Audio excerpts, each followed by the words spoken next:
Tere, Robert siin jälle. Eelmistes videotes rääkisin sellest, kuidas salvestada ekraanil toimuvat Screen Customatic programmiga ja kuidas sättida oma arvutit, et ekraanil toimuvat salvestada. Selles videos räägiks sellest natuke, kuidas, mis programmi saab kasutada abiks oma mõtte edasiviimisel õppevideos. No muidugi üks asi on brauser. Saate minna mõnele lehele, kus on teid huvitav teenus või programm või see, mida te õpetate iseenesest asub veebis, siis brauserist piisab. Kui te tahate,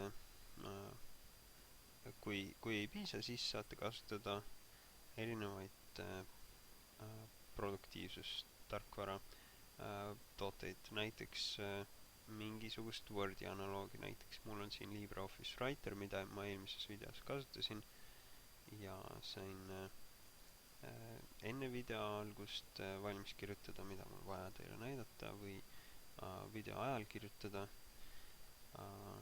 Samas vahel kirjutamisest ei piisa, tahaks sellist, kui tahate sellist sujuvat kogemust luua, siis saate presentatsiooni enne valmis teha oma slaidid valmis, siis video ajaks panna full screen ja siis salvestada videot niimoodi.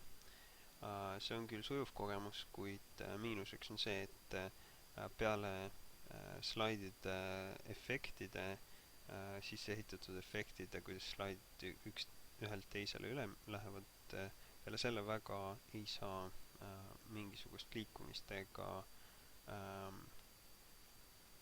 dünaamikat juurde panna. Et kui te tahate, et teil oleks võimalus kirjutada, joonistada, oma mõtteid igatepidi väljendada kirjas ja pildis, siis saate kasutada joonistustarkvara. Näiteks Paint või SmoothDraw 3 on mul siin lahti. SmoothDraw 3 on selle poolest parem, et ta suudab ühilduda näiteks tabletite või digilaudadega. Nende asjadega saab kirjutada nii, et teie surve pliiatsile kajastub joone paksuses. Mina praegu kirjutan hiirega, seega ta ei kajastu. Aga kui teil on digilaud või tablet, siis see on kasulik. Nii, milliseid asju siin siis teha saab?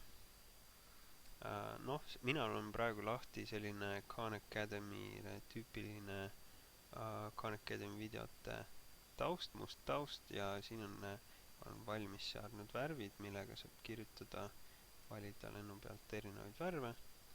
Näiteks seletamise ajal, et mingisugust elektronide liikumine on sinise kollasega näiteks ja siis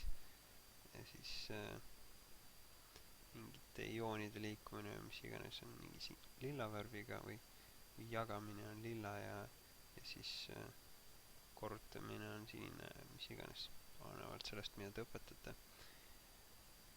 Ja selleks, et siia pilte sisse panna, tuleb neid kõigepealt kuskilt kopeerida.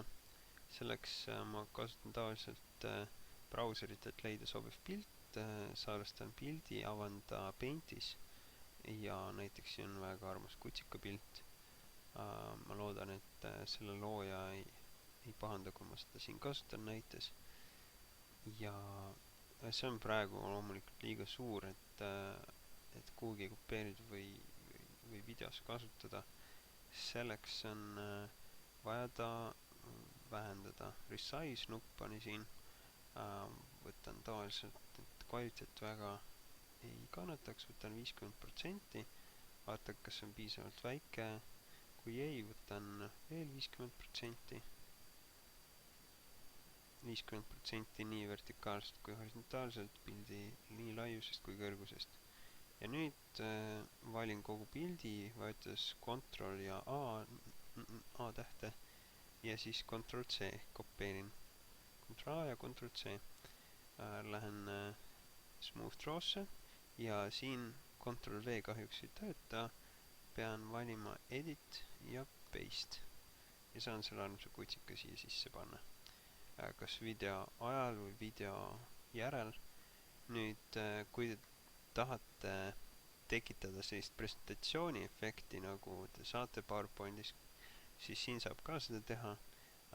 Väga lihtne, lisate uue kihi, nagu kunstnikud kasutavad arvutil joonistamiseks erinevaid kihte, ehk siis joonistavad midagi ühele, midagi teisele ja näiteks ma panen teise kutsika pildi selle, panen siia.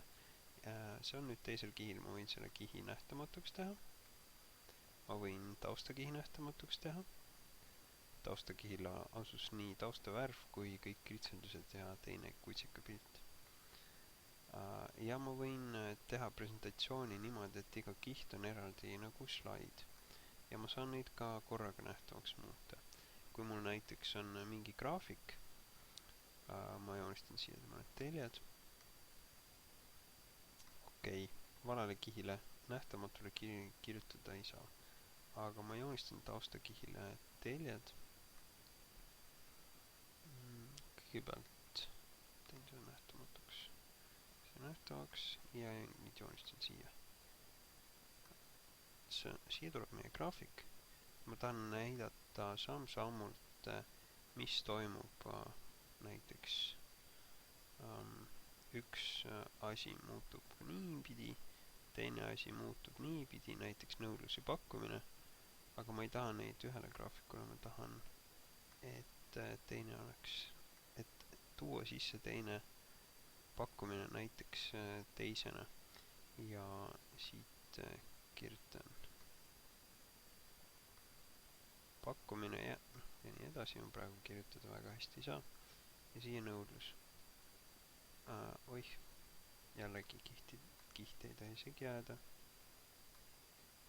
Nõudlus, oleks peanud erinevaid värve kasutama, aga sisu on sama, et siin on nõudlus ja panen pakkumise juurde.